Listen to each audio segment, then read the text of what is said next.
안녕하세요. 네, 안녕하세요. 네, 잘 지내셨죠? 네. 반갑습니다. 네. 늘 보던 분들 보니까 좋아요.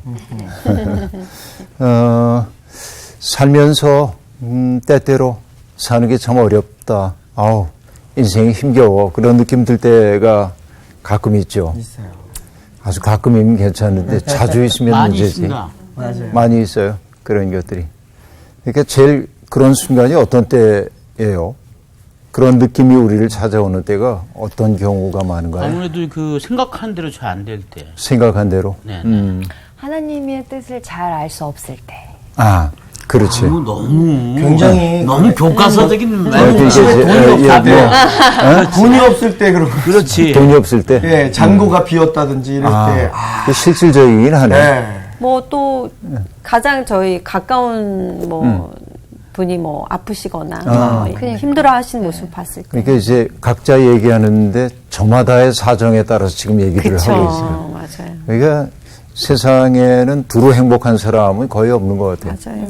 네, 그래서 때때로 우리의 삶을 뒤흔드는 일들이 생겨나죠.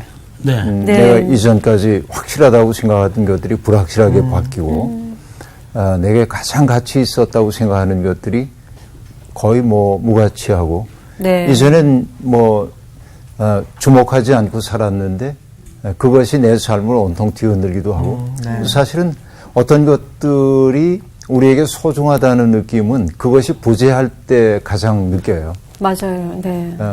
부모님이 우리에게 소중한 분인 줄을 언제 죄를 아냐면 그분들이 떠난 다음에 깨닫고. 건강도 똑같습니다. 건강을 잃어봐야 맞아요. 건강이 참 중요하구나 하는 거. 또 내 가까이 있는 사람들이 때때로 나를 불편하게 만드는 사람일 때도 있죠. 내가 자유롭게 살고 싶은데 이 사람들 때문에. 근데 나중에 보면은 내가 인생에서 떠내려가지 않을 수 있었던 것은 그분들 덕분이기도 해요. 네. 그렇죠. 그러니까 이제 때때로 삶의 의미를 구성하는데 어려움을 겪게 되는데 이런 체험을 어떤 분은 터전이 흔들리는 경험이라고 얘기를 합니다. 맞네. 그러니까 내가 든든하다고 생각하고 있었던 터전이 네. 흔들리는 거예요.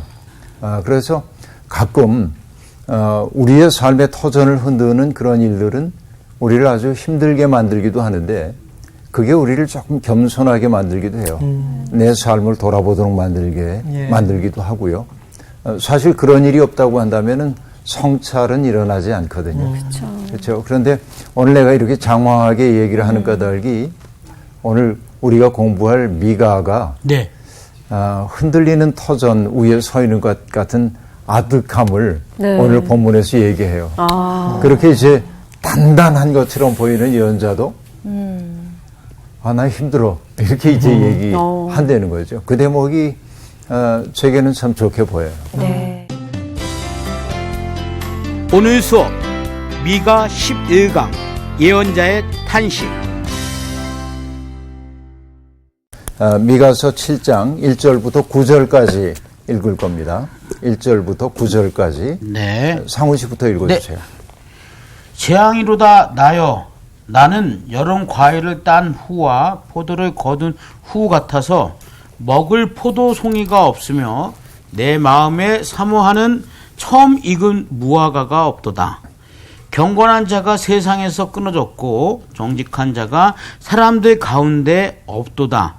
무리가 다 피를 흘리려고 매복하며 각기 그물로 형제를 잡으려 하고 두 손으로 악을 부지런히 행하는도다.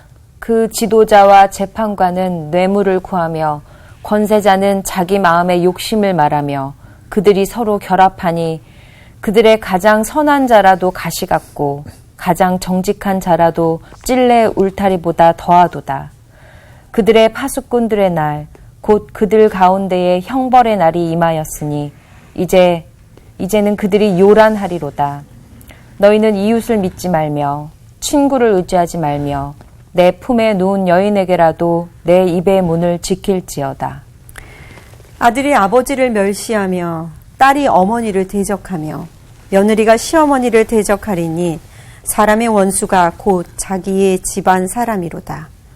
오직 나는 여호와를 우러러보며 나를 구원하시는 하나님을 바라보나니 나의 하나님이 나에게 귀를 기울이시로다. 나의 대적이여 나로 말미암아 기뻐하지 말지어다. 나는 엎드러질지라도 일어날 것이요 어두운 데에 앉을지라도 여호와께서 나의 빛이 되실 것이미로다. 내가 여호와께 범죄하였으니 그의 진노를 당하려니와 마침내 주께서 나를 위하여 논쟁하시고 심판하시며 주께서 나를 인도하사 광명에 이르게 하시리니 내가 그의 공의를 보리로다. 네. 단락이 딱 떨어지진 않는데 어쨌든 7장을 한 번에 다 공부하기 어려워서 조금 나누어서 네. 공부를 하고 있습니다. 그런데 오늘 7장 1절의 첫 구절이 뭐냐면 재앙이로다. 그 다음에 뭐냐면 나요. 나요. 자기한테 나요. 그렇죠. 자기를 얘기하는 네. 거죠. 그러니까 이제 이 나요라고 하는 혹격조사가 어떻게 보면 예언자가 처해 있는 절망적 상황을 도드라지게 우리에게 보여주는 그런 효과를 내고 있습니다. 어떨 때 이런 표현들을 하게 될까 이제 생각해 보면 알 수 있겠는데 재앙이로다 나요. 내 인생 이게 뭐지? 내가 제대로 가고 있는 거야? 내가 거덜난 것처럼 지금 이제 느껴져요. 예언자가. 그래서 왜 그런가 했더니 나는 여름 과일을 딴 후와 포도를 거둔 후 같아서 라고 말합니다. 자, 여러분 목장을 한번 생각해 보세요. 목장이 아니라 그 과수원을. 네. 과수원에서 이제 열매들을 다 이렇게 땄습니다. 열매를 따도 우리가 여러분 꼭 남겨두는 것들이 있잖아요. 네. 남겨두는 거. 그걸 뭐라고 얘기했죠? 예, 우선은 뭐라고 하냐면은 까치밥. 그렇죠. 그렇게 말했잖아요. 네네. 까치밥이라고 얘기했고. 그 다음에 이제 봄 되면은 씨로 삼기 위해서 남겨두는 것들을 석과 불식 그렇게 이제 하는 말이 있는데 석과 불식. 그건 먹지 않는 거야. 씨로 사용해야 할 것은 먹지 않는다. 남겨둔다. 제 아무리 배고파도 먹지 않는 거죠. 이게 이제 중요한 건데 그러니까 최소한의 것들이 남겨져 있는 상황이 희망적 상황이라고 얘기할 수 있습니다.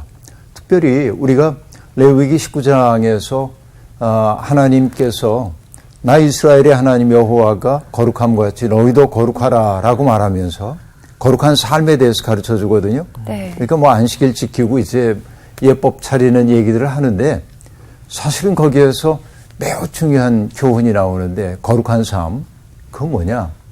밭에서 추수할 때 밭에 한 모퉁이를 남겨두어라. 포도원에서 포도를 딸 때에도 한 귀퉁이를 남겨두라고 얘기합니다. 왜 남겨두라는 거죠? 너희 가운데 살고 있는 고아와 과부와 나그네들의 몫이다. 그렇죠. 그것은 내가 자선을 베푸는 게 아니에요. 밭에 한 모퉁이를 남겨두는 것은 내가 자선을 베푼다고 하면 안 돼. 내게 아니야. 내게 아니에요. 왜냐하면 땅의 주인은 하나님이시요. 땅의 주인의 뜻입니다. 이것은 너희와 더불어 살고 있는 그들이 자기들의 먹을거리를 구할 수가 없을 때 나는 그들에게 주고 싶어요. 이게 하나님의 뜻이에요. 그래서 그 하나님의 뜻을 수행하는 것이 거룩한 삶입니다. 그렇죠? 그래서 그것이 레위기에서 19장에서 핵심되는 부분은 19장 18절 내 이웃을 내 몸처럼 사랑해라 하는 겁니다. 이게 이제 경건의 핵심이라고 볼 수 있습니다. 그런데 지금 이 미가가 보고 있는 것은 뭐냐면 여름 과일을 다 딴 후와 같아. 포도를 다 수확한 후와 같은데 보니까 남은 게 아무것도 없어요. 안 남겼군요. 삭막해진 거예요. 그렇죠. 그러니까 삭막해져서 뭔가 배고픔에 찾아온 사람에게 줄만한 것이 아무것도 없어요. 이것은 세상이 그렇단 말이기도 하고 미가도 나도 너무 지쳐서 내 속에 여백이 없다고 고백하는 말일 수도 있습니다. 그렇죠. 이게 이제 그렇기 때문에 미가는 스스로 재앙이로다. 나요라고 얘기를 하고 있죠. 하나님께서 베푸신 은덕을 갚으며 살려고 하는 사람들이 다 사라진 세상. 그래서 각자 도생의 사해, 각자 자기 살 길을 찾아가야 하는 이런 것들이 슬프게 등장하고 있습니다. 사실 몇 차례 얘기를 한 적이 있습니다만은 우리가 이제 공동체하고 말할 때 이 공동체라고 하는 것은 커뮤니티라고 영어로는 얘기하고 있는데 커뮤니티는 함께 선물이 되는 사람들 그런 뜻이에요. 네. 그러니까 공동체가 구성되기 위해서는 내가 상훈 씨에게 선물이 돼야 돼. 또 상훈 씨가 가지고 있는 것이 내게 또 선물로 받아들여져야 합니다. 그러니까 나는 기꺼이 나를 선물로 누군가에게 증여할 수 있어야 하고 또 누군가가 내게 증여하려고 하는 것을 받아줄 때 공동체가 성립됩니다. 네, 서로가. 이게 중요한데 뭐냐면 나를 증여하려 하지 않고 받기만 하려고 할 땐 공동체가 무너지기 쉬워요. 그렇죠. 근데 또 줄 생각만 있고 받을 생각이 없는 사람도 공동체를 할 수가 없습니다. 네. 그러니까 이것은 상호 관계여야 돼. 서로를 증여하는 것이죠. 근데 이 공동체라고 하는 것이 때때로 내가 홀로 가기 어려울 때 나를 안고 갑니다. 내가 홀로 갈 수 없을 때, 그죠? 마치 여러분 코끼리가 초원을 이동하는 모습을 보면은 새끼들을 가운데 이렇게 놓고 이제 얘들이 공격당하지 않고 끌고 가. 그리고 넘어지면은 코를 가지고 이렇게 세워주고 갈 수 있도록 그죠? 이게 공동체인 거죠. 우리도 교회 생활을 하다 보면은 인생에 굉장히 난감한 상황 만날 때가 있는데 그래서 나중에 보면 내가 가장 고독하고 어려웠을 때 내 곁에 있는 아무개가 그 고독하고 어려운 시간을 함께 해줬기 때문에 내가 견뎌낼 수 있었어. 그죠? 네. 이게 뭐냐면 그 함께 있어줬던 사람들은 자기를 증여한 거고 시간과 정성을 또 이 사람은 그것을 기꺼이 수용할 수 있었던 거죠. 이게 공동체입니다. 그런데 각자 도생의 사회가 오면 우린 다 남이야. 개별적인 남입니다. 그때는 뭐냐면 서로를 신뢰할 수가 없어요. 나 홀로 살아남아야 하는 겁니다. 이때는 타인을 위한 여백 같은 것이 우리의 마음속에 사라지게 돼. 바로 이것이 거덜난 상황입니다. 재앙이로다 나요. 지금 미가가 얘기하고 있는 것은 바로 그런 상황이라고 볼 수 있습니다. 결국 그렇게 그 사회에 남은 것이 아무것도 없는 과수원을 연상시키고 있는 이 사회의 모습을 조금 더 구체적으로 얘기한 것이 경건한 자가 세상에서 끊어졌고 정직한 자가 사람들 가운데 없도다라고 말합니다. 경건한 사람은 신실한 사람이죠. 이때 경건하다고 하는 말을 영어로는 godly person이라고 말하는데 하나님이 들어가요. 경건하다고 하는 것은 하나님을 늘 염두에 두고 사는 거예요. 나 좋을 대로 사는 게 아니라 하나님이 기뻐하시는 것을 내 삶으로 표현하며 사는 것이 경건한 삶이에요. 그러니까 여러분 요한복음에서 예수님이 당신을 아버지께로 보냄을 받은 사람으로 인식을 합니다. 그러니까 내가 하는 말, 내가 하는 일들은 나의 일이 아니야.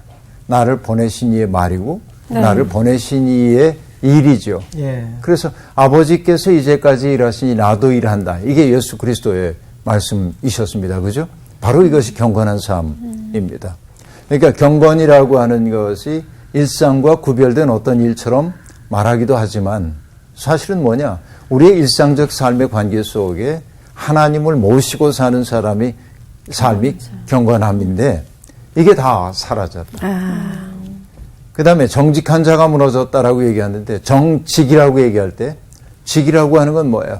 고든 거죠. 고든 거예요. 그 말은 내 마음을 우위를 향하고 사는 거지. 이게 정직함이지. upright 하는 거야. 이게 이제 정직한 삶이라고 볼 수 있겠는데 우리는 구부러져 있어요. 이렇게. 이런 일 때문에 이렇게 구부러지고 저런 일 때문에 구부러지고 그래서 우리가 정직한 삶을 살지 못하는 거죠.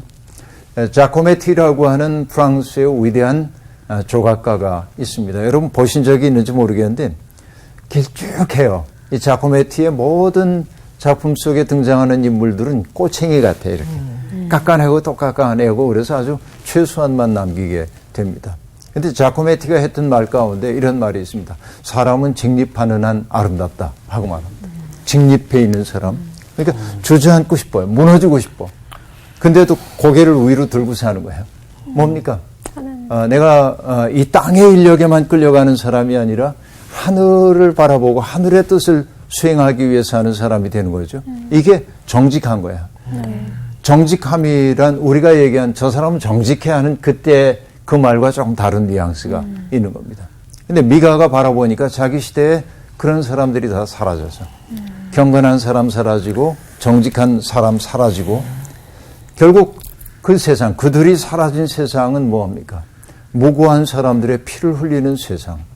피를 흘린다고 하는 것은 사람들을 하나님의 형상으로 대하지 않고, 그렇죠? 이용 가치로 대하는 세상입니다. 나의 이익을 위해 저 사람을 착취하는 것을 두려워하지도 부끄러워하지도 않는 세상. 이것이 예언자가 재앙이로다라고 말했던 그 시대에 살게 된 자기의 딱한 처지를 네. 그렇게 말했던 거라고 볼 수 있죠. 그래서 사람들이 이웃들로부터 자기 이익을 취하기 위해서 매복하고 그물로 형제를 잡으려고 하고 두 손으로 악을 부지런히 행하는 도다 하고 말하고 있습니다. 이게 여러분 이웃사랑이 무너진 세상의 모습입니다. 근데 내가 이제 즐겨하는 얘기 가운데 하나인데 이제 가만히 보면 인생이라는 게 그런 거예요. 여기 이제 나라고 하는 주체가 있습니다. 네. 그러니까 우리는 신 앞에 선 단독자, 그렇죠? 이제 킬케골이라는 덴마크의 철학자가 한 얘기입니다만 우리가 신 앞에 서 있는 단독자다. 그러니까 하나님 앞에서 내가 정말 그 호람되어 하나님 앞에서 결단하고 바르게 살아야 하는 그런 존재입니다. 단독자입니다. 그러나 인간은 뭐냐면 이 하이데거라는 사람이 이렇게 얘기해요. mit einander sein 그렇게 말하는데 독일 말로 서로 함께 존재야. 그러니까 너 없이는 나도 없는 거예요. 네. 이것이 인간의 창조 이야기에 등장하고 있는 인간의 본연의 모습입니다. 하나님이 아담 잠들게 해서 갈비뼈 가지고 하와를 만들거든요. 그건 뭐냐면 생명을 나누었다. 다시 말하면 너 없이는 나도 없다예요. 이게 성서가 우리에게 가르치고 있는 인간론의 핵심입니다. 그러니까 나라고 하는 존재가 여기 있는데 내가 여기에 존재할 수 있었던 까닭은 뭐냐면은 나의 어머니, 그죠? 나의 아버지, 뭐 또 우리 조상들 이런 분들이 있는 거예요. 지금의 내 삶은 내 아내가 있고, 그죠? 내 아들, 딸들, 내 교우들, 여러분들과 맺고 있는 다양한 관계의 그물망 속에 내가 살고 있어. 네. 그럼 여러분, 누군가가 나를 잡아당겼어. 누군가일 수도 있고 운명일 수도 있어요. 때때로 건강이 어려움이 생길 수도 있고 실패 경험이 있을 수도 있고 내 삶이 출렁했어요. 그럼 여러분 나만 흔들려요? 아니면 여기 전체가 흔들려요? 전체가 다 생명의 흘렸어. 그물망이라면 전체가 흔들리죠. 그죠. 그렇죠. 이 관계 속에 있어요. 그러니까 나 홀로 행복한 방법은 없어요, 세상에. 네. 네. 근데 이것이 이제 공동체, 그러니까 mit einander sein이라고 하는 서로 함께로서의 존재인데 지금 미가가 살고 있는 그 시대는 뭐냐면 이 사람들이 서로를 행복하게 하는 것이 아니라 서로 피 흘리려고 매복하고 공격하고 뜯어먹으려고 하고 이건 이런 세상이 되어버리고 말아요. 이게 암담한 상황이라고 볼 수 있죠. 네. 그리고 그런 세상이라고 한다면 정말 중요한 것은 뭐냐면 지도자들이 그렇죠. 백성들을 지도해야 하는 사람들이 이런 그 그릇된 세상 풍조에 대해서 바로 잡아야죠. 브레이크를 걸고 바로 잡아야 하는데 그런 세상은 안타깝게도 뭐냐 조절 장치가 무너진 사회입니다. 그래서 그 지도자와 재판관은 뇌물을 구하며 권세자는 자기 마음의 욕심을 말하며 그들이 서로 결합하니 기가 막힌 얘기입니다. 지도자와 재판관들은 뇌물을 받고 자기들의 판결을 굽게 하고 그렇죠. 권세를 가진 사람들은 힘이 있다고 해가지고 그 힘을 자기 욕심 채우는 데 사용하고 그 다음에 여러분 불의한 자들이 공모합니다. 서로 끼리끼리 공모하는 거예요. 이 상황을 그대로 보여주고 있어요. 그래서 그들 가운데 특권을 누리고 있는 사람 가운데 가장 선한 사람이라고 해도 네. 어떠냐면 가시 같고 찔러 아이고. 그리고 가장 정직한 자라도 찔레 울타리보다 더하도다라고 어떡하면 좋아. 말하고 있습니다. 근데 여러분 이게 정말 그럴까 하는 생각이 드는데요. 저는 그렇다고 생각해요. 왜냐하면 제가 이 얘기를 강조하는 까닭은 그러지 말자라고 한 뜻에서 하는 얘기입니다. 여러 차례 얘기했지만은 사람은 생활을 위한 도구를 바꾸는 순간 신도 바꾼다라는 말이 있는데 내가 무엇으로 내 삶을 누리는지에 따라서 세상을 바라보는 방식이 달라진다고 하는 얘기예요. 근데 이 말이 정말일까 싶은데 내 경험상 그거 맞아요. 지금까지 살아보니까. 그래서 흔히 이런 얘기를 합니다. 사람은 생각하는 대로 살지 않으면 사는 대로 생각하게 돼 있어요. 네. 이게 참 무서운 얘기라고 말할 수 있습니다. 그죠? 그래서 서 있는 자리가 다르면 바라보이는 세상조차 달라 보입니다. 그래요, 맞아요. 그렇죠. 네. 이게 이제 그러니까 여기 이미 힘을 가지고 있는 사람들은 지도자 네. 혹은 권세자, 재판관 이런 사람들은 서로 공모해가지고 자기 이익을 확보하는 데 혈안이 되어 있습니다. 그러니까 서로 불의한 손을 슬그머니 잡아주는 거야. 그래 우리가 뭐죠? 건배하는데 그런다며 이대로 그런다며 이대로 그래서 이런 세상 지속되면 좋겠다 뭐 그런 얘기이죠. 그래서 여러분 타자의 고통을 이해한다고 하는 건 여간 어려운 일이 아닙니다. 여간 어려운 일이 아닙니다. 여러분 우리에게 충격적이었던 것들이 있죠. 어떤 것들이냐면 예를 들어서 뭐 우리가 유명한 누구라고 실명은 얘기 안 하겠습니다만 공직에 있는 어떤 분이 뭐 술 먹고 했다는 얘기이긴 한데 구의역에서 스크린 도어를 고치다가 세상을 떠난 그 김군이 있는데 그 문제 때문에 사회가 떠들썩할 때 뭐 민중은 개 돼지라는 등 뭐 이런 소리 해가지고 분노를 샀는데 근데 그것보다 더 참담하게 느껴지는 게 뭐냐면 그분이 이렇게 얘기하죠. 어떻게 남의 고통이 내 고통처럼 느껴집니까? 위선 아닙니까? 그렇게 이제 어려움을 겪고 있는 그 사람들을 보면 사람들이 마음 아파하고 그렇죠. 이 문제 때문에 가슴 아프다고 얘기하니까 어떻게 남의 고통이 내 고통으로 느껴지냐? 이건 위선 아닙니까? 이렇게 얘기해요. 정말 이제 이런 세상, 이런 세상은 정말 무서운 세상이라고 볼 수 있는 것이죠. 근데 세상에는 분명히 얘기할 수 있어요. 남의 고통 때문에 그걸 자기 고통처럼 느끼는 사람들이 있습니다. 있어요. 정말 그런 사람들이 있어요. 눈물 흘리고 자기 안일한 일상 내려놓고 맞아요. 그 문제를 풀기 위해 애쓰는 사람들이 있거든요. 그러니까 뭐냐면 그런 말을 하는 사람들은 그런 세계를 경험한 적이 없는 거예요. 그렇죠. 맞아요. 맞습니다. 이게 상상력 부족이에요. 그래서 교양에 대해서 얘기할 때 어떤 사람이 교양이 있는 거냐면 일본에 계신 서경식 선생님을 통해 난 배웠어요. 교양이 뭔지. 그분은 이렇게 얘기합니다. 타자의 고통을 상상할 수 있는 능력이 교양이래. 맞아. 그렇죠. 얼마나 힘들까. 그래서 그 사람의 곁에 있어 주려고 하고 그 문제를 풀어주기 위해 나를 조금 내려놓을 줄 알 때 이게 교양이고 이게 인간다움인 것이죠. 인간 교육이라고 하는 게 그런 거예요. 여러분 독일말 자꾸 쓰는데 맨션빌딩이라고 한 말이 있는데 이게 교양이에요. 일종의 인간을 일으켜 세우는 거예요. 이게 빌딩은 빌드 짓다라고 하는 말하고 같거든요. 그러니까 인간이 되는 것은 다른 것 아닙니다. 바로 타자의 고통을 상상하는 능력이 내 속에 생겨날 때 인간이 인간답게 되는 거예요. 이게 성경이 가르쳐주고 있는 인간의 본질입니다. 근데 이게 다 무너진 세상. 그런데 그런 세상은 하나님 보시기에 아름다운 세상 아니죠. 그래서 파수꾼의 날이 오면 그들 가운데 형벌의 날이 임할 거래. 이제는 그들이 요란하리로다라고 얘기합니다. 그래서 여러분 이 대목에서 하나만 얘기하고 넘어가면 이렇게 말할 수 있습니다. 신영복 선생님이 한 말 가운데 굉장히 유명한 말인데요. 머리 좋은 것이 마음 좋은 것만 못하고 마음 좋은 것이 손 좋은 것만 못하고 손 좋은 것이 발 좋은 것만 못한 법입니다. 관찰보다는 애정이 애정보다는 실천적 연대가 실천적 연대보다는 입장의 동일함이 더 중요합니다. 입장의 동일함 관계의 최고 형태입니다. 이렇게 말합니다. 그렇죠. 입장의 동일함이 관계의 최고 형태야.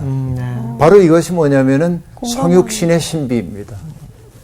그래서 하나님의 아들이신 예수 그리스도가 하늘 보좌를 버리시고 가장 낮은 인간의 땅에 내려오셔서 말구유에. 그것은 뭡니까? 그런 처지에 살고 있는 사람들과 동일한 입장이 되어서 살기 위해서 그랬던 거죠. 이것이 신앙적 삶이에요. 그런데 세상은 끊임없이 그런 관계를 파탄내고 그런 사람들에게 쓴 맛을 보여주고 사라지게 만들고 그런 세상을 바라보면서 미가는 재앙이로다 나요 하고 말했던 거예요. 그러나 심판의 날이와 이게 이제 오늘 본문이 얘기하고 있는 대목입니다. 그죠? 네. 그래서 5절 보면 이렇게 얘기합니다. 너희는 이웃을 믿지 말며 친구를 의지하지 말며 내 품에 누운 여인에게라도 내 입의 문을 지킬지어다. 아들이 아버지를 멸시함과 딸이 어머니를 대적하며 며느리가 시어머니를 대적하리니 사람의 원수가 곧 자기의 집안 사람이로다 하고 말합니다.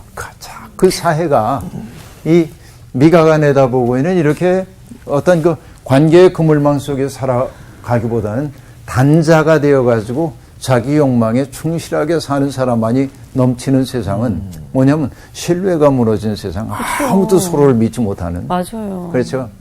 약강식의 세상, 그런 세상입니다. 바람 부는 언덕에 그냥 혼자 서 있는 거잖아요. 그렇죠. 네. 적절한 비유네요. 네. 그러니까 어떻게 보면 사회의 가장 기본 단위라고 할 수 있는 가정조차도 다 무너진 거예요. 예. 그래서 그 공자님도 그런 얘기합니다. 군군 신신 자자 부부 뭐 이런 얘기 나오는데 뭐냐면 임금은 임금답고 신하는 신하답고 아버지는 아버지답고 자식은 자식답고 답다라고 하는 거. 네. 이것이 이제 질서의 근본인데 맞아요. 다음이 다 무너진 거예요. 맞아요. 엉망진창이네요. 엉망진창이에요. 아무도 서로 믿을 수 없는 그런 세상이 온다고 얘기를 하고 있습니다. 그러니까 총체적 파탄이 다가온 겁니다. 사람들을 이렇게 하나의 끈으로 묶어주고 있었던 끈들이 풀려지고 나니까 사람들이 각자 좋을 대로 사는 거예요. 네. 그래서 여러분 우리가 연대를 뜻할 때 영어 단어가 solidarity라고 하는 단어가 있어요. 여기에서 여러분 solidarity에서 DA가 빠지면 뭐냐면 solitary한 거야.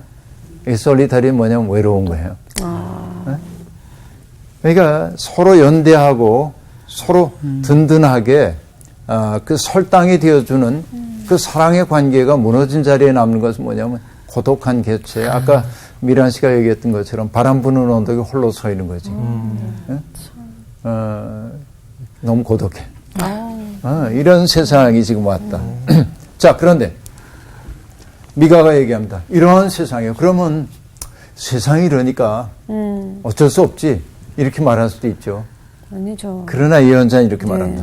오직 나는 여호와를 우러러보며 나를 구원하시는 하나님을 바라보나니 나의 하나님이 나에게 귀를 기울이시리로다. 자, 여러분 이게 어떻게 보면 결단입니다. 세상은 이렇게 돼 있어요. 네. 근데 세상 사람들이 그러니까 나도 그 흐름에 따라서 갈 수밖에 없지. 이거 비관론이죠. 네, 그렇죠. 숙명론이죠. 그런데 믿음의 사람들은 어떻습니까? 그래, 세상이 그렇다 할지라도 오직 난 이렇게 살 거야. 그죠? 그가 바라보는 건 뭐예요? 이 땅의 어지러운 현실을 바라보면 재앙이로다 나요. 이렇게 말할 수밖에 없어요. 그러나 어지러운 세상이 사라진 것은 아니지만 더 큰 질서 속에 자기의 삶을 잇대기 위해 하늘을 우러러보는 거예요. 오직 나는 여호와를 우러러보며 나를 구원하시는 하나님을 바라보나니 나의 하나님이 나에게 귀를 기울이시리로다 하고 얘기하고 있습니다. 여러분, 신앙은 이렇게 주체적 결단입니다. 세상이 다 이런 거 어떻게 해요? 이렇게 말하면 안 됩니다. 네. 내가 어떻게 신앙적 주체로 설 것인지를 생각해야 합니다. 여러분, 오직 나는 이 말 보니까 떠오르는 사람 없나요? 오직 나는? 나 하는 사람이요? 요나? 아니, 그럼 오직 나는 이렇게 얘기했던 사람이 있어요. 오직 힌트 나서? 주세요. 힌트? 모세 후계자인데 여호수아. 아론 아니야. 아론이라고 얘기할 뻔했고. 여호수아죠. 여호수아. 여호수아가 나중에 이제 그 역사의 뒤안길로 사라질 때 백성들 모아놓고 얘기합니다. 오늘날 섬길 자를 택하여라. 너희들이 섬길 신을 택하여라. 오직 나는 나와 내 집은 여호와를 섬기겠다. 여러분 그 말 기억나죠? 네. 그렇게 얘기를 했어요.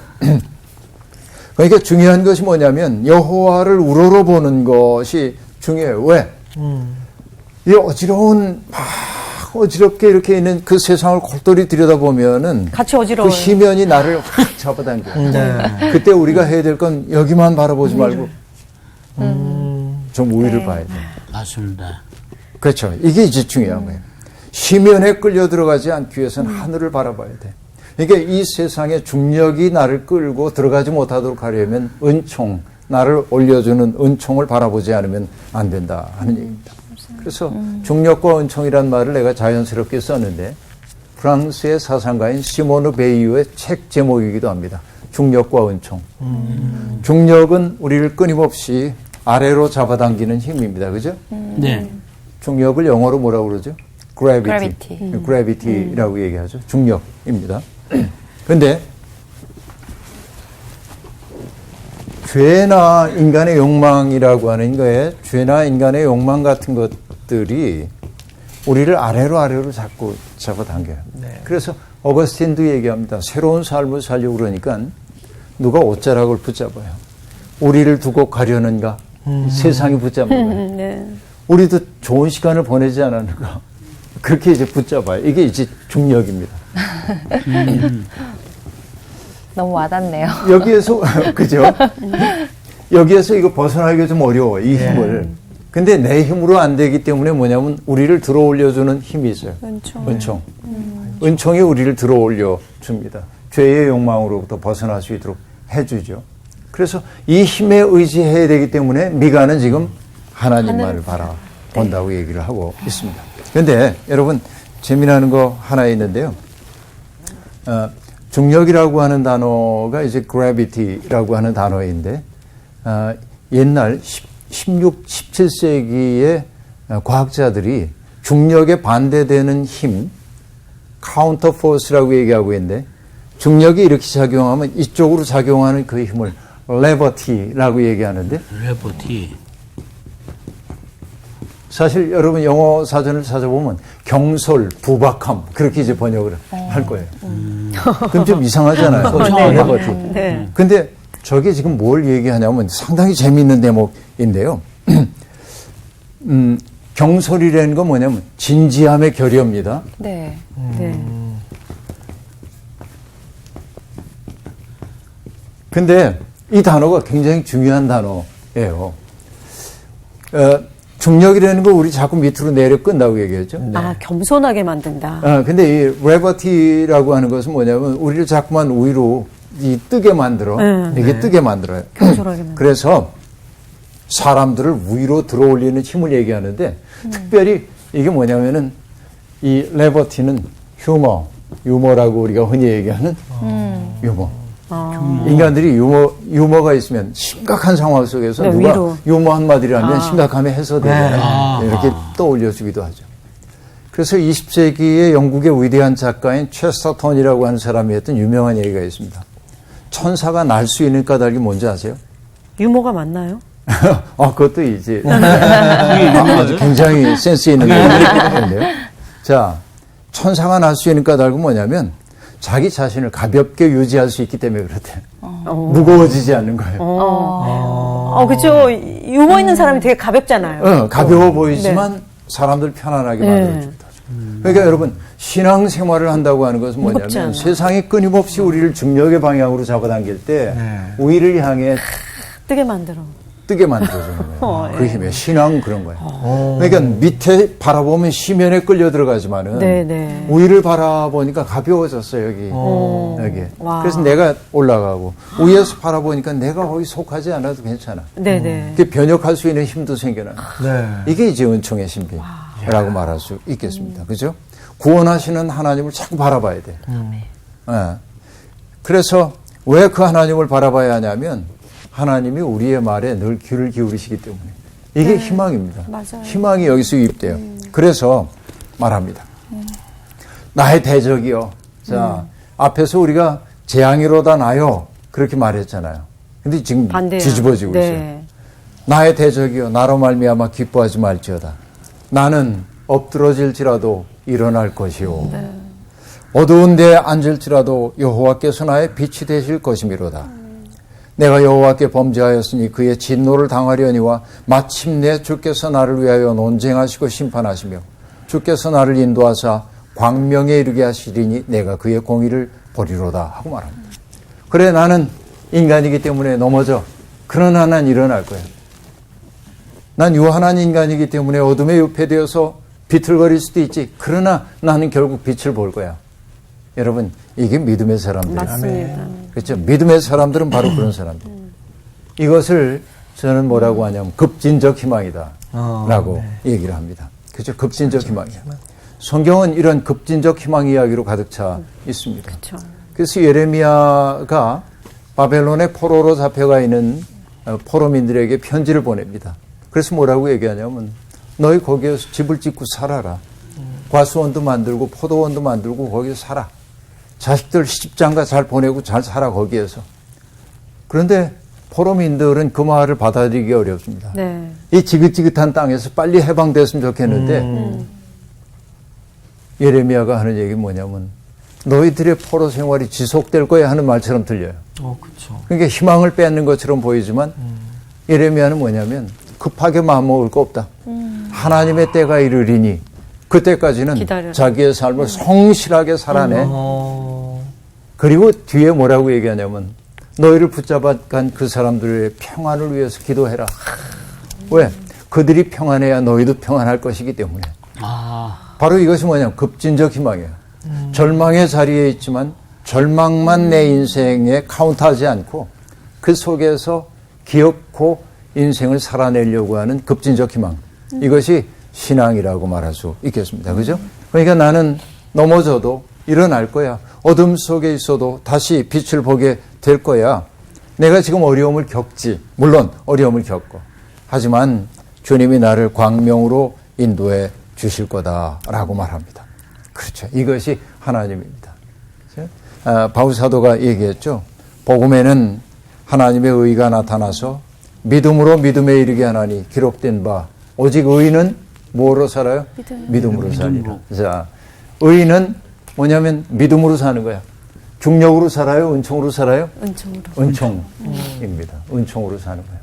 그래서 여러분 이 땅에 하나님을 믿는 사람으로 산다고 하는 것은 아까 얘기한 그래비티, 이 중력에 이끌리는 삶을 사는 게 아니라 레버티라고 얘기했던, 그죠? 뭐 경솔한 부박함 얘기하지만 이렇게 보고 나니까 내 삶을 온통 옥죄고 있던 이것들이 절대적인 게 아님을 알았어요. 기뻐하며 찬미하며 내게 생명을 주신 그 하나님께 감사하며 살게 되는 거. 이게 궁극적 승리 아니겠어요? 맞습니다. 여러분 우리는 그런 삶으로 네. 부름을 받았다고 얘기할 수 있겠습니다. 그러니까 오늘 우리 시작할 때는 미가가 재앙이로다 나요 이렇게 시작했는데 네. 마지막에 오니까 갑자기 뭐 살 수 있잖아. 그렇죠. 이런 힘이 생기죠. 네. 예, 그래요. 우리의 삶 속에 때때로 어둠이 찾아옵니다. 때때로 우리를 좌절시키는 일들이 있습니다. 네. 그러나 믿음의 사람들은 좌절하지 않습니다. 숙명론의 노예가 되지 않습니다. 그것을 넘어설 수 있는 은총의 이끌림이 있음을 믿기 때문이죠. 맞습니다. 나는 무력해도 하나님은 무력하지 않기 때문에 그렇습니다. 자, 이 힘과 이 용기를 가지고 우리들이 힘차게 걸어갔으면 참 좋겠습니다. 네. 네. 오늘 함께 우리가 나누었던 이 이야기들이 여러분의 삶에도 뭔가 그 천사가 날 때 어떨 때 날 수 있다고 얘기했어요. 가벼워져야 돼. 자기를 가벼워져야 돼. 자기를 가볍게 유지해야 돼. 그러니까 체중 빼라는 얘기는 아니에요. 그 얘기가 아니었군요. 체중 빼라는 얘기는 아니고 그러니까 자기를 가볍게 유지하는 비결은 뭐냐면 자꾸 현실에만 몰두하지 말고 하나님 바라보는 데 있다. 그렇죠. 이 멋진 삶으로 여러분 초대합니다. 네. 고맙습니다. 감사합니다.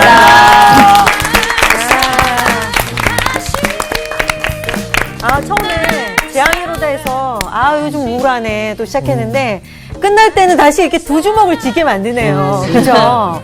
이 중력이라는 거 우리를 자꾸 어떤 죄의 어둠 속에 자꾸 우리를 갖다 모르려고 할 네. 때마다 자꾸 우리를 밝은 빛으로 하나님이 위를 보게 하시는 것 같아요. 아, 너 저는 이 얘기 듣는데 자꾸 상훈이 형이 생각나는 거예요. 왜요? 이 중력으로 계속 이렇게 좀 땡겼는데 네. 그 유머러스 하잖아요. 네.